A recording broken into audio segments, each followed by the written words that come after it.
Olá pessoal, eu sou Gerson Borini, editor de testes do Auto Entusiastas. Hoje eu vim mostrar para vocês uma nova marca de veículo que está chegando ao Brasil. Seres, exatamente, S-E-R-E-S. Ela é uma marca chinesa, um dos idealizadores desse projeto é uma pessoa que trabalhava na Tesla nos Estados Unidos. Ele tentou montar uma fábrica de carros elétricos nos Estados Unidos, não deu muito certo, acabou indo para a China, se associou com a Dongfeng na China e acabou comprando a Dongfeng, e hoje a Seres é dona de toda esse conglomerado aí de marcas, né? O carro de entrada aqui no Brasil seria esse Seres 3, puramente elétrico. Ela vai ter também o Series 5, o Series 7, ou seja, outras versões, ou na verdade outros tamanhos, outros modelos de veículos. Mas vamos nos concentrar hoje aqui nessa versão, que é a versão de entrada, que está sendo vendida por R$ 199.990, ou seja, R$200 mil. Ele é um SUV, digamos, compacto, um SUV urbano, bem espaçoso na parte interna, com um desenho, eu diria, bonito até. Eu gosto desses carros que tem esse detalhe aqui, que eles esticam, né, as janelas laterais, colocando essa moldura preta, que dá até uma separada do teto com a carroceria, então dá um destaque maior no desenho geral do veículo. Outra coisa interessante que esse veículo traz, além logicamente dessas barras longitudinais no teto que deixam ele um pouco mais alto, é um teto solar panorâmico, então também dá um aspecto mais bacana para o veículo. Ele tem um entre-eixo de 2,655 e no comprimento total são 4,385 metros. Aqui na parte dianteira a gente vê aquilo que a gente está acostumado nos carros elétricos: grade falsa, a entrada de ar é feita aqui pela parte inferior. No caso do farol, esse veículo traz uma característica diferente dos carros elétricos. Ele não utiliza LED, são lâmpadas convencionais e projetor aqui. Na parte de rodas e pneus, ele utiliza um 225/55/18 e os freios são a disco ventilado aqui na dianteira e a disco na traseira. Esse pneu, por ter essa dimensão, ele tem uma altura do flanco aqui relativamente alta. Isso colabora bastante para a parte de conforto de rodagem. Na parte de motorização, a gente vê que essa plataforma é uma que era utilizada para um motor a combustão e foi transformada para o sistema elétrico. A parte de propulsão concentrada aqui no cofre do motor. Então lá embaixo a gente tem um motor elétrico de 163 cavalos e 30,6 kgfm de torque. A tração nas rodas dianteiras apenas é feita por um redutor, né, de um par único engrenado. E na parte superior a gente vê aqui os conversores, né?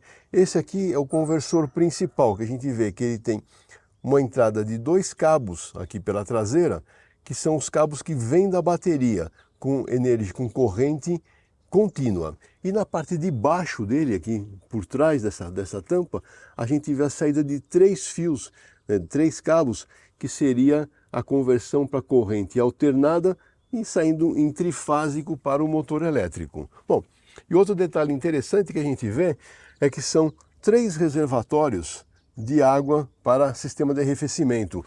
Por que isso? Porque a bateria, o motor elétrico e esse componente aqui, eles trabalham com temperaturas diferentes. E aonde que a gente identifica isso? Olha só, esse reservatório, ele trabalha com uma pressão de 70 kPa, enquanto esse outro reservatório trabalha com uma pressão de 110 kPa. Então isso mostra que cada um trabalha com uma pressão diferente e, obviamente, a temperatura também é diferente. Então isso é bem interessante. E aqui na dianteira a gente tem um radiador que provavelmente ele tem alguma divisão de fases, né, para trabalhar os 3 sistemas, um ventilador único, e esse ventilador aqui, para o meu gosto, falta um pouquinho mais de integração. Quando ele entra, ele acaba ficando muito ruidoso. E mesmo quando o carro está sendo carregado em corrente alternada, ele fica funcionando para manter a temperatura da bateria na temperatura ideal. E você carregando isso aqui fora de casa, dentro de casa você está escutando o barulho, parece que o carro está ligado na garagem. E como em outros carros elétricos, tem também uma bateria de 12 volts, porque essa bateria é o que aciona todos os sistemas elétricos do veículo. E a bateria de tração, digamos assim, ela tem 50 kW. O carregamento da bateria, que na verdade não eu falei 50, mas são 52 kW, ela pode ser feita por aqui. Nós temos duas tomadas, a tomada tipo 2 e a tomada CCS. Então, para corrente alternada e o conjunto total para corrente contínua. Então, ele consegue receber cargas em corrente alternada de até 7 kW e em corrente contínua até 40 kW. Então, se você pegar 40 kW para 52, que é o total da bateria, com mais ou menos uma hora você carrega esse carro de 20% da bateria até 80%. Aqui na parte traseira, eu acho que ele tem um desenho também bonito, né? Ele vem com esse defletor do teto, você vê que o vidro vigia é bem inclinado, as lanternas estão bem envolventes na carroceria, aqueles efeitos que eu costumo comentar sempre de efeito joia, né, que esses veículos trazem, a gente vê friso cromado aqui na lateral, aqueles entraram já com friso azul, ou seja, eles deram uma mesclada para dar um realce a mais no veículo. A abertura aqui é convencional, com molas a gás. Capacidade do porta-mala é como todo SUV compacto, 318 litros. Tem a vantagem de trazer um pneu step aqui, não apenas o kit de emergência. E uma coisa bem legal que teve um leitor nosso aí que comentou comigo, pediu para eu dar uma atenção nisso daqui, é como que as ferramentas e principalmente o triângulo fica armazenado nos carros. Então, olha a solução interessante. Nesse caso, ele está aqui com o alojamento nessa caixa de ferramentas, o que é muito bom. Não fica aquela peça solta aqui no porta-malas. Então, obrigado para o nosso amigo aí que deu essa sugestão da gente comentar sobre isso também. Agora, um pênalti que esse veículo tem é a capacidade de carga, são 375 quilos. Se você considerar 70 quilos de cada um dos 5 passageiros, são 350 quilos lá, sobrando apenas 25 quilos aqui para o porta-mala. Se bem que é um porta-mala pequeno, então tá compatível. Bom, fazendo aquela avaliação tradicional nossa do banco traseiro, a gente vê, primeira coisa, a parte de fechamento, ela é fechamento premium, digamos assim, você tem essa borracha externa aqui para vedação de ruído e vento, essa primeira borracha que fecha aqui a porta na parte mais externa, né, fechando por aqui, deixando essa parte limpa, aqui a borracha principal, então facilita um pouco mais a entrada no veículo. Eu tenho 1,81 m de altura e esse banco dianteiro está regulado para a minha posição de dirigir. Então o que a gente vê, ó? Bom espaço para joelhos aqui, bom espaço para os pés também. A inclinação do encosto é boa também. Tem esse descansa-braço central, que também está bem posicionado aqui em relação ao descansa-braço da porta. Saída de ar climatizado aqui para a traseira. Tem o conforto também de alça no teto em 3 posições.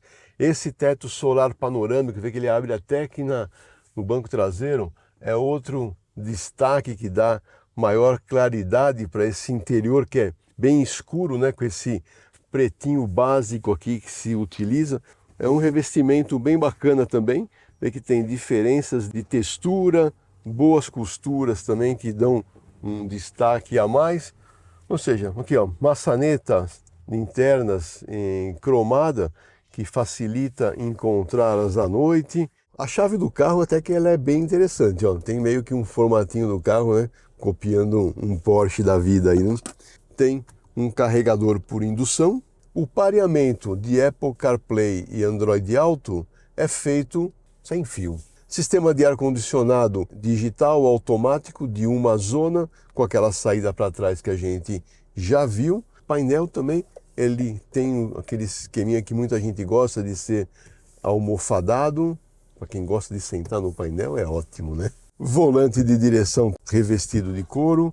Ele tem ajuste de altura, mas não tem ajuste de distância. Do lado esquerdo aqui a gente tem uma série de controles. Um dos principais é o sistema de permanência em faixa. O quadro de instrumentos tem 3 configurações básicas. Eu gosto dessa aqui, que é aquela tradicional, com o velocímetro à direita e o determinador de carga no lado esquerdo e o computador de bordo ao centro. Esse computador de bordo, ele é meia boca, porque ele praticamente você não consegue zerar as funções que ele tem aqui, principalmente essa de consumo de energia, mas você tem como ver o status, né, da pressão dos pneus e outras pequenas informações. E a parte de controle de velocidade de cruzeiro tem uma alavanca adicional aqui na esquerda, onde você faz o acionamento, e ele é do tipo convencional. É uma boa visibilidade, uma boa posição de dirigir, gostei bastante dessa parte do veículo. Agora vamos ver como que ele é dinamicamente. Antes disso, vamos até o posto, dar aquela levantada e vamos conhecer esse carro por baixo primeiramente.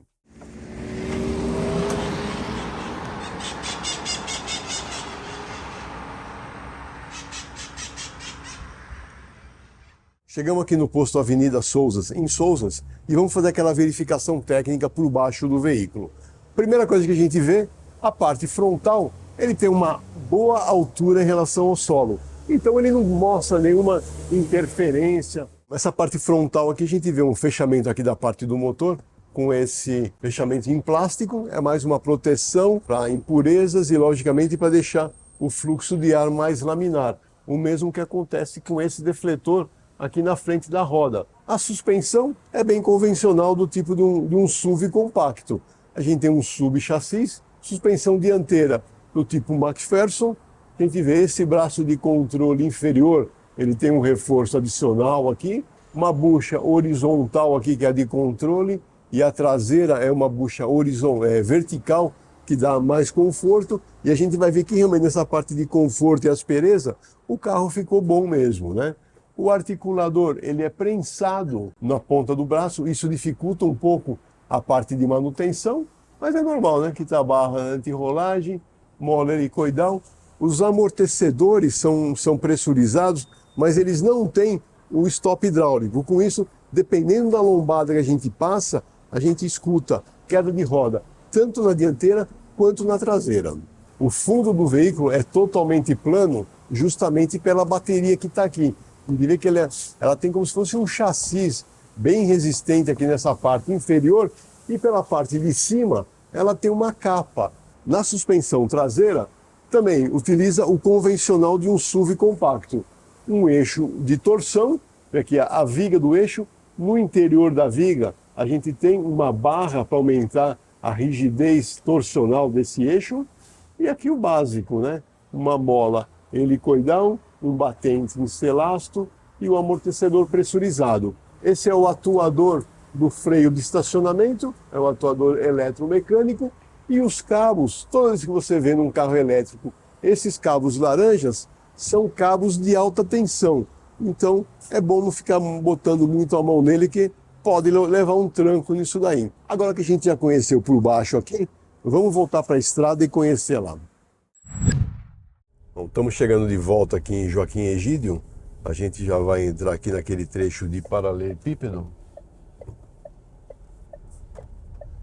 E aquilo que eu comentei, né? Esse pneu que tem um flanco um pouquinho mais alto, ele acaba até sendo bom na parte de aspereza e rolagem nesse piso de paralelepípedo. E a movimentação da suspensão também, nessa condição de baixa velocidade e de bastante irregularidade do piso, ele conversa bem com o piso. Poderia ser um pouquinho mais contido em algumas condições, mas ele ainda está num nível bom. Vou passar aqui nessa lombada, a gente vê que ele negocia bem, ou seja, o entre-eixo de quase 2,70 m ajuda nisso. Bom, a primeira coisa que eu gosto de avaliar sempre num veículo é a parte de volante, né, sistema de direção, como que é a resposta. Esse aqui normalmente, como todo carro elétrico, né, ele é um sistema de assistência elétrica. No caso desse veículo, pelo peso dele, ele tem um motor de passo aqui na árvore de direção. Tem a possibilidade de ajuste em 3 curvas, aqui pela central multimídia para o sistema de direção. Eu estou na curva média de esforço de direção, ele é agradável, ele traz uma boa centragem, uma boa sensação de centro. Não é um carro esportivo, como a gente sabe, mas ele é bem agradável, né? Eu estou com o sistema de permanência em faixa desligado, mas esse sistema ele não é aquele que faz correções, ele apenas alerta quando você está comendo alguma faixa. O mesmo acontece com o detector de colisão, né, de obstáculo à frente. Ele alerta, opa, você precisa frear, mas ele não faz frenagem autônoma de emergência. E a parte de resposta de direção também é muito boa. Na parte de estacionamento, manobra em baixa velocidade, o que eu percebi, o retorno do volante é bem espontâneo. Já entrando aqui nesse trecho que estamos com uma velocidade um pouco maior e com as ondulações da pista, a gente já começa a ver que em velocidades um pouco mais altas, a movimentação do carro ela continua sendo bem paralela entre o eixo dianteiro e o eixo traseiro, porém, para o meu gosto, é um pouco acentuado. Talvez o próprio peso do veículo, né? São praticamente 1.700 quilos que tem esse veículo, acaba acelerando um pouco mais todo esse conjunto e traz um pouquinho de desconforto em algumas condições. Não chega a trazer insegurança na condução do veículo. É só essa movimentação maior mesmo, né? Em termos de desempenho, o fabricante declara o 0 a 100 em 8,9 segundos e a velocidade máxima limitada em 160 km por hora. E tem aquela vantagem, né? 30 kg de torque é agradável para você fazer uma rápida ultrapassagem ou simplesmente retomar velocidade. Para a parte de desempenho, a gente tem 3 modos de condução. Eco limita bastante a resposta do acelerador e também ele limita um pouco a velocidade do veículo. Ele não passa muito de 100 km por hora. Para passar de 100 por hora você tem que acelerar bem o carro. Tem o modo normal e o modo esporte. O modo esporte é aquilo que a gente também já conhece. A gente acaba tendo uma resposta maior, mais rápida, né, do acelerador, e a potência que ele entrega é um pouco maior. Aí ele entrega realmente os 163 cavalos e 30 quilos de torque, né? Agora, em termos de dirigibilidade, esse veículo tem uma coisa muito desagradável.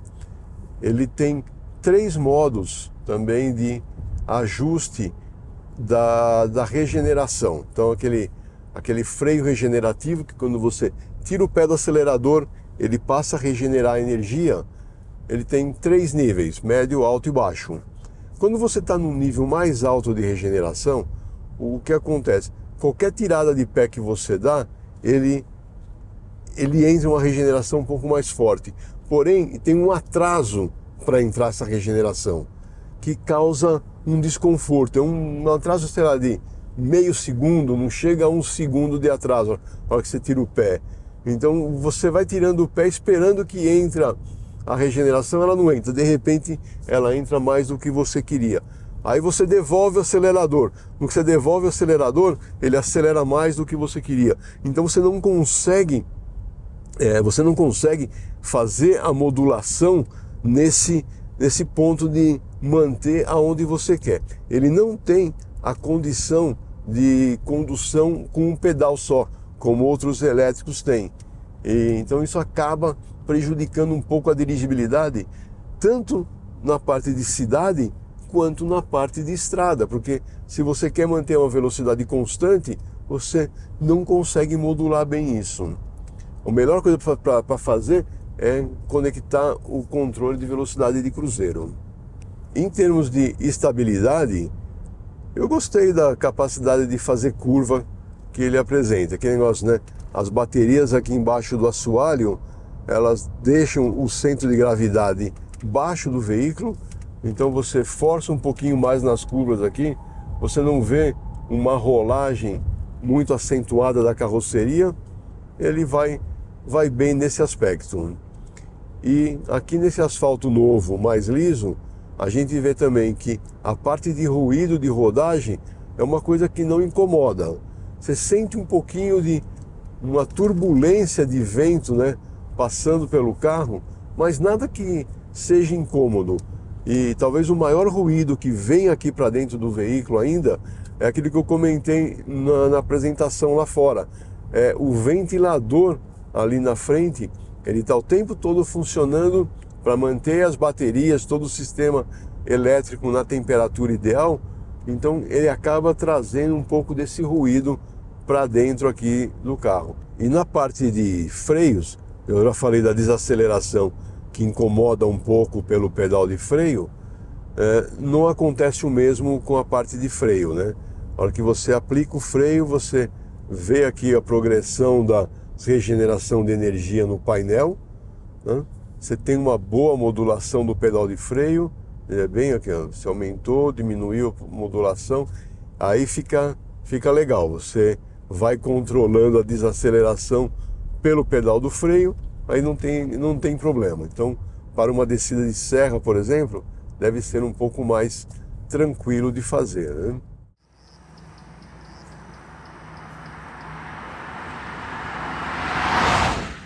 Bom, agora que nós chegamos naquele trecho de subida da Estrada das Cabras, vamos fazer uma aceleração para ver o ruído e aceleração desse carro. Eu realmente não tenho expectativa que apareça nada para nos incomodar, né?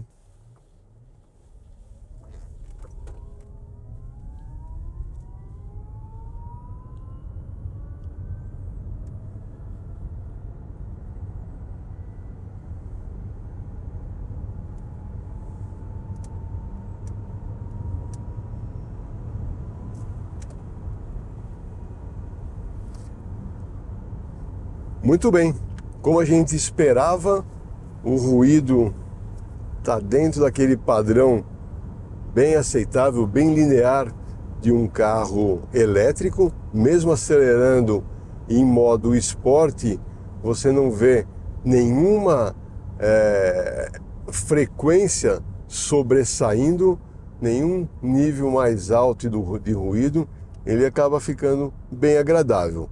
Complementando aqui a parte de conforto de direção, eu gostei bastante da posição de dirigir, os bancos são bem confortáveis, ainda eles têm o recurso de aquecimento, que não é o caso para a gente usar nessa época aqui no Brasil, né? Talvez lá no sul do Brasil, em algumas outras situações, poderia. Ele tem um outro recurso bem interessante de auxílio ao motorista, que é a gravação do que está acontecendo à frente ou atrás. O que acontece? Aqui nesse sistema tem uma câmera, você consegue colocar um cartão aqui de memória e você consegue gravar tudo que está sendo conversado dentro do carro e a imagem para a frente, tá? Então isso é muito bom em casos de acidente, você tem esse registro aqui gravado. Então é bem bacana isso daí. Na parte de outros recursos a mais de auxílio ao motorista, o carro não tem, tem o pacote básico mesmo, né? Em termos de consumo de energia elétrica, quando você sai com o carro pela manhã com 100% da bateria carregada, caso você tenha, a gente sempre recomenda, né? Se você tem um carro elétrico, tenha um wallbox em casa para que durante a noite você possa carregar e tenha 100% sempre de energia. Ele marca aqui no computador de bordo 350 quilômetros de alcance. Porém, pelo sistema brasileiro do Inmetro de medição, esse carro está homologado com 206 quilômetros. Então, dependendo da condição que você dirigir esse veículo, ele vai te dar entre esses 206 e perto de 300 quilômetros. Não passa muito disso. Então, nesse ponto, por isso que eu digo que ele é um SUV, mas com uma vocação mais urbana, porque ele mal e mal, saindo aqui de Campinas, você vai até São Paulo e volta. Né? Então, essa bateria de 52 kW traz esse desconforto. Ela é mais rápida de carregar, mas por outro lado o alcance é menor. Bom, gente, acho que isso é o que eu queria mostrar para vocês do novo Series 3. É uma nova marca que está chegando no Brasil, uma marca que já tem cerca de 20 anos lá na China. É uma opção a mais que a gente tem para essa migração que está acontecendo para os veículos eletrificados. Obrigado pela sua audiência e até a próxima.